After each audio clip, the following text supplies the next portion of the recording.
Hey, what's going on, guys? Welcome back to the channel. Today's video is going to be a look at my bushcraft themed traditional day hiking brew kit. So let's get started.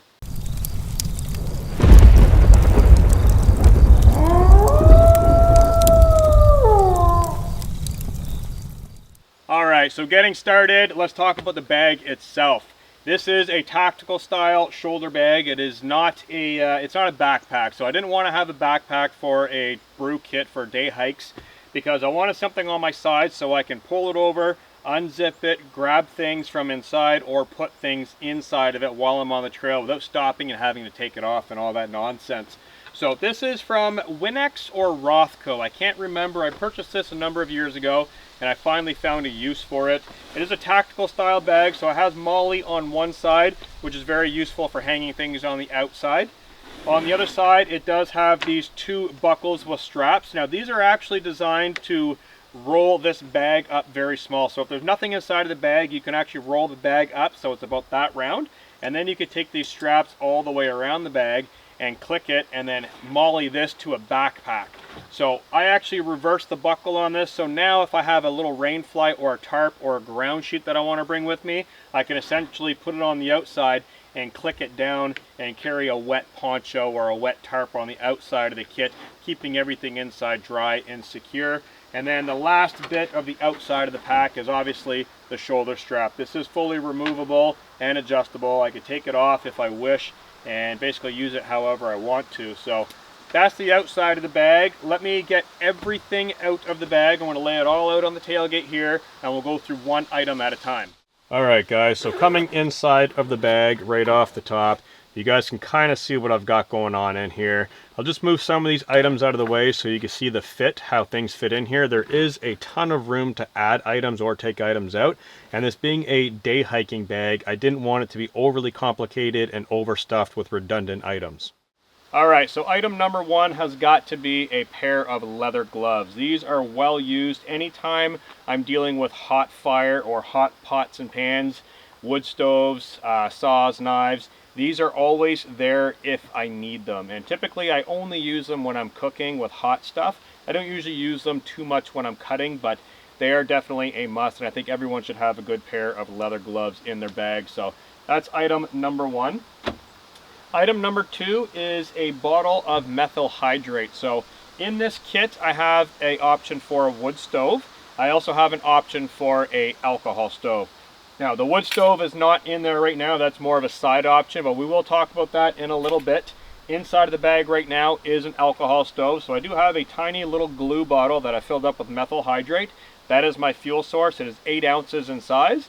Works very, very good for overnight trips and definitely more than enough for a day hike. So that's item number two. Item number three is my cooking container. So this is a 750 ml titanium pot. It has a bail on it so you can hang it on a stick if you got a campfire. It does have two handles on the side of it, so it can be a cup or a container. It also has a French press attachment in it, so if I want to make tea or coffee, I could just press it through and I have coffee without having to worry about a filter. I have another option for that in the kit.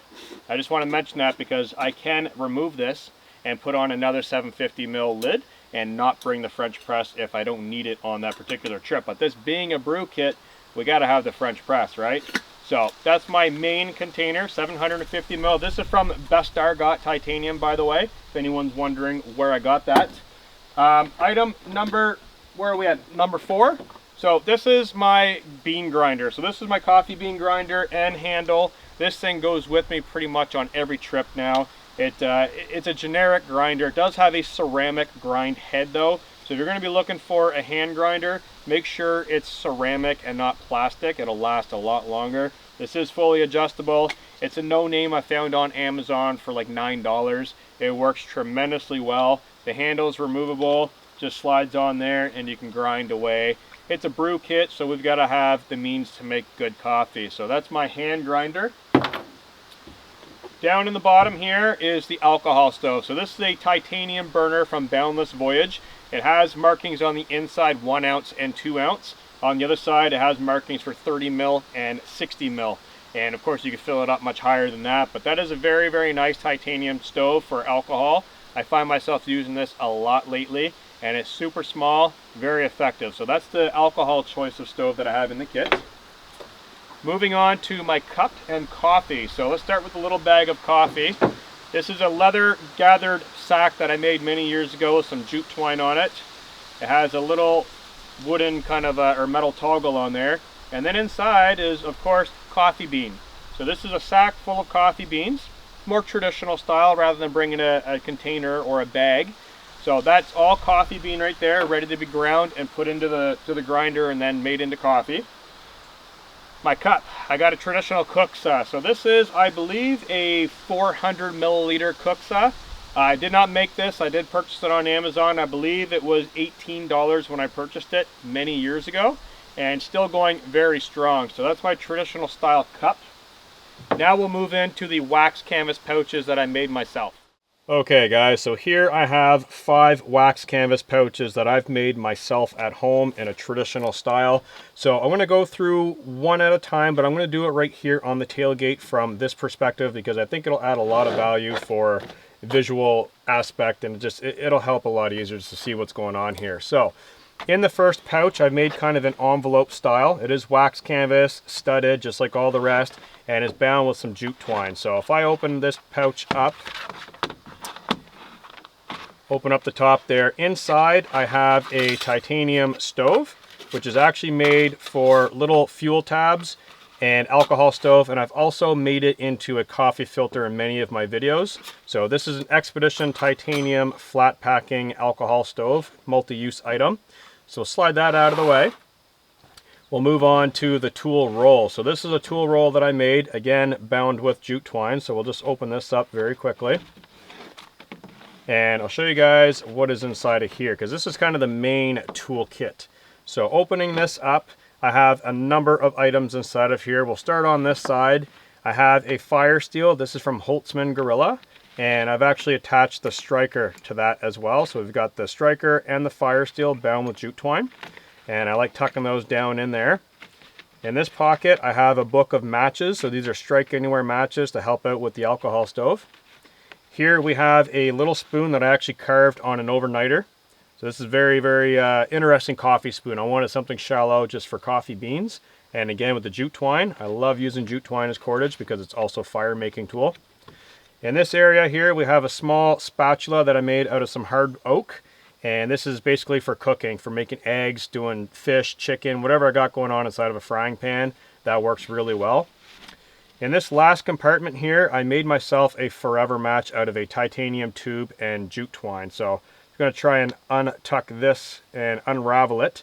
If you guys are unfamiliar with forever matches, basically it's a tube, and I'll just pull this excess all the way through with some jute twine. So basically you set this down, you rough it up, and then you use your fire steel to throw a spark into that. This lights, and then you can control the flame. You can snuff it out by pulling it all the way in, or let more of it out to create more flame. These are really, really useful for alcohol stoves, twig stoves, wood stoves, hard to reach areas where you want to transfer a flame into a fire source. So moving this one aside, we'll move into our next small little pouch. This goes along with this. So what I'm going to do is I'm just going to assemble this really quickly for you guys so you can see A, how it works, and B, how I multi-use it. So if we just, it's a little finicky to set up.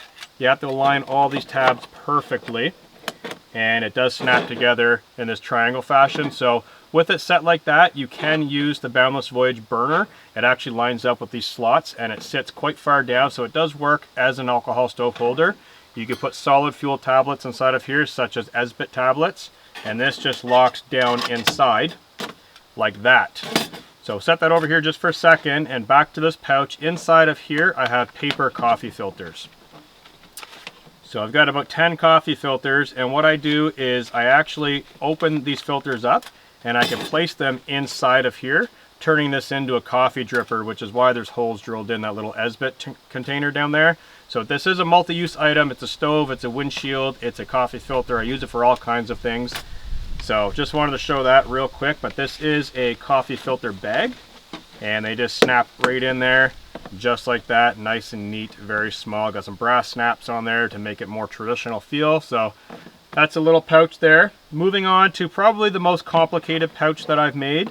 This is a belt worn or pocket worn dispenser. So basically I have a spool inside of here that is full of jute twine. You can do it with paracord, you could do it with wire, whatever I need. And basically I made it for rabbit snaring. So there's a little Chicago screw here. I open that up and that'll give me access to pulling the spool out, and I can reload it and then put the spool back in.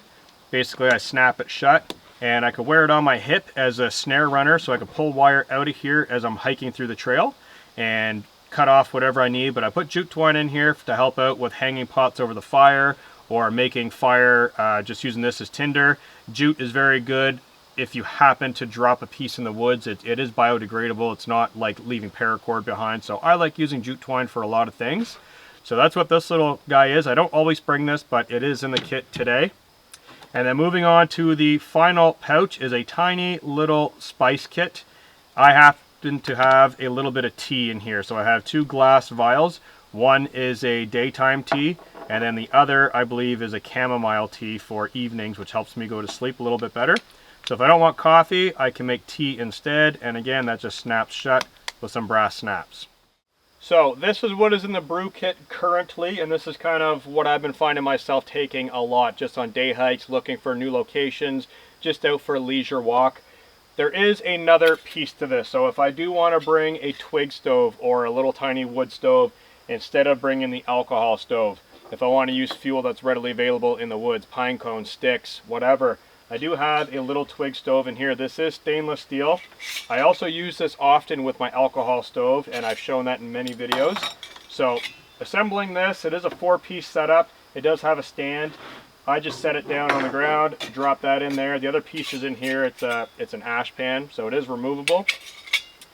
This piece here is double walled, so it does breathe. It does burn the wood gas, which makes it very efficient for burning wood.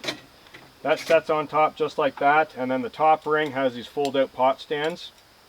Fold that out, and of course I have my truck is parked on a hill right now, so everything's sliding towards me. But if I were on level ground, the pot would stand on top of there. This is a 750 ml pot, or I could put a frying pan or a kettle, whatever I want to put on top of that. Also, like I said, I've been using my alcohol stove in here quite often. I just take the cap off, I drop it in on the ash pan, light the stove, put that on, and now it's a heat shield, a wind shield, and it just redirects all the heat right into the bottom of the pot, making it extremely efficient at boiling water and cooking. So 2 options there. If I don't want to bring the alcohol stove, I can leave the fuel bottle home and the alcohol stove and pack the twig stove, which gives me the option of using readily available fuel. So that is basically it for the brew kit. What are some of the things that you guys would suggest adding or taking away? Because keeping in mind, this is a day hiking brew kit. It's not meant to be a large backpack. It's not meant to be a survival kit. We're going for a day hike where we already know the area, or maybe we're going down a trail and in a general area where we're not going to get lost. So this is not survival. This is brew kit. This is coffee and tea, just out for a leisure walk. What are some things that you would suggest adding to this or maybe taking away?